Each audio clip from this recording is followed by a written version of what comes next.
Baik, Assalamualaikum warahmatullahi wabarakatuh. Jumpa lagi kita di materi kedua pada perkuliahan praktikum pemasaran langsung. Ya, pada topik kali ini yang kita bahas adalah tentang strategi pemasaran langsung. Ya, jadi ada strategi yang perlu saudara ketahui, strategi apa tentang pemasaran langsung ini. Ya. Kita next, ini pembahasan kita hari ini ya, ada mengenai definisi pemasaran langsung.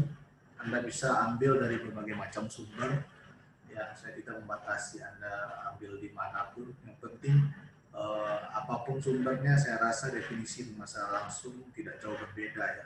Yang kedua, nanti kita akan membahas tentang karakteristik pemasaran langsung, ya karakteristiknya seperti apa saja.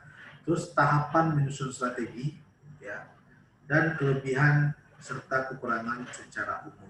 Jadi dalam video ini saya akan membahas secara ringkas ya, ringkas saja, tidak perlu panjang-panjang. Nanti kalau ada yang ingin ditanyakan mengenai contoh kasus dan ingin yang ditanyakan mengenai materi yang saya berikan pada perkuliahan melalui virtual ini, nanti kita akan diskusi panjang di grup ya, grup kelas kita. Baik, langsung saja kita masuk ke definisi. Definisi pemasaran langsung. Ini menurut Lynn de Weaver, ya, pemasaran langsung itu adalah cara melakukan bisnis dengan menempatkan penekanan besar pada pelanggan daripada produk atau jasa itu sendiri. Ya, jadi pemasaran langsung ini penekanannya itu lebih ke pelanggan ya, atau customer ya, daripada produk atau jasa itu sendiri. Jadi kita fokusnya itu ke pelanggan. Ya.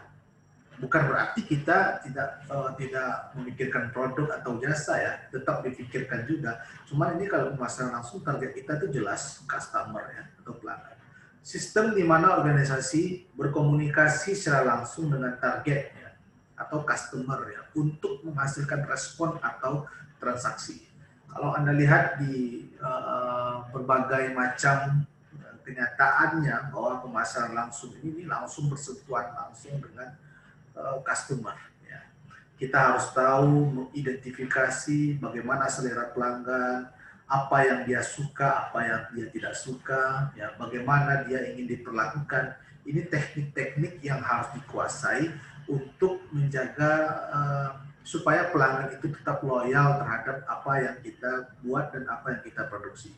Makanya teknik berkomunikasi itu paling penting untuk dijaga ya, supaya kita masih bisa menjaga konsumen untuk tetap bisa loyal terhadap apa produk yang kita jual.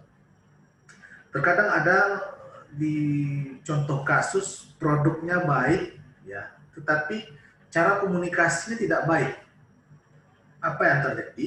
Yang terjadi konsumen akan mencari tempat lain ya, karena konsumen itu yang dia butuhkan adalah ketenangan dan ingin dihargai ya, ingin dilayani. Ada satu lagi contoh kasus, produknya mungkin biasa-biasa saja, tapi cara dia melayani, cara dia berkomunikasi itu baik, maka teknik definisi pemasaran langsungnya terrealisasi dengan baik ya. Ini ada karakteristik ya, ada non public ya, ada yang disesuaikan, terus ada yang terbaru, terus interaktif ya. Ini karakteristik yang mungkin bisa dimanfaatkan dalam teknik pemasaran langsung. Ini kalau Anda perhatikan di slide, ada tahapan penyusunan strategi ya, pemasaran langsung. Yang pertama kita mulai dari perencanaan kampanye direct marketing.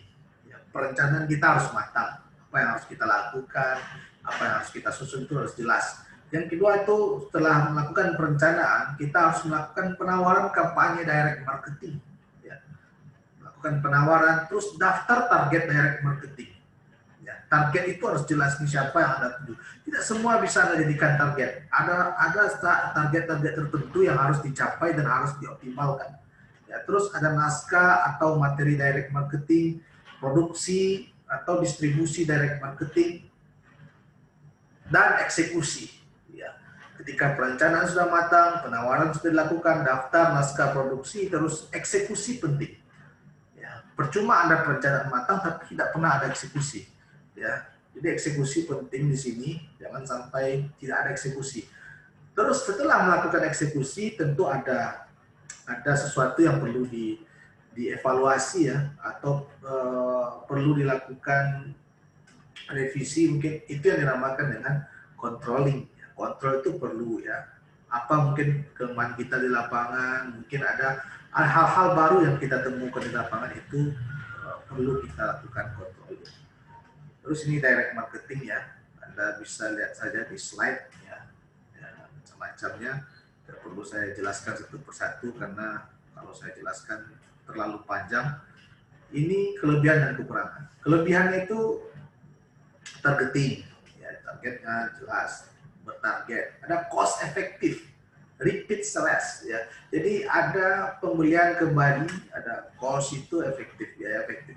Flexibility, banyak jenis media. Terus control dan accountability, respon terhitung. Yang keempat ada, atau yang kelima ada measures of effectiveness, ya, feedback langsung dari konsumen. Ya, terus ada opportunity to test, personalization, consumer database, long-term customer, multifunctional. Kekurangannya adalah image factor, mungkin citra negatif terkait privasi yang kita miliki. Terus ada content support, fasilitas memadai untuk menguasai informasi dan rising cost. Ya, mungkin itu saja pembahasan kita tentang strategi pemasaran langsung. Ya, jikalau ada pertanyaan, nanti kita akan diskusi di grup kelas ya, diskusi panjang lebar di sana. Nanti tolong di diskusi itu kita berikan kasus ya, sehingga Anda lebih bisa mengerti dan memahami apa yang kita pelajari pada saat ini. Terima kasih. Assalamualaikum warahmatullahi wabarakatuh.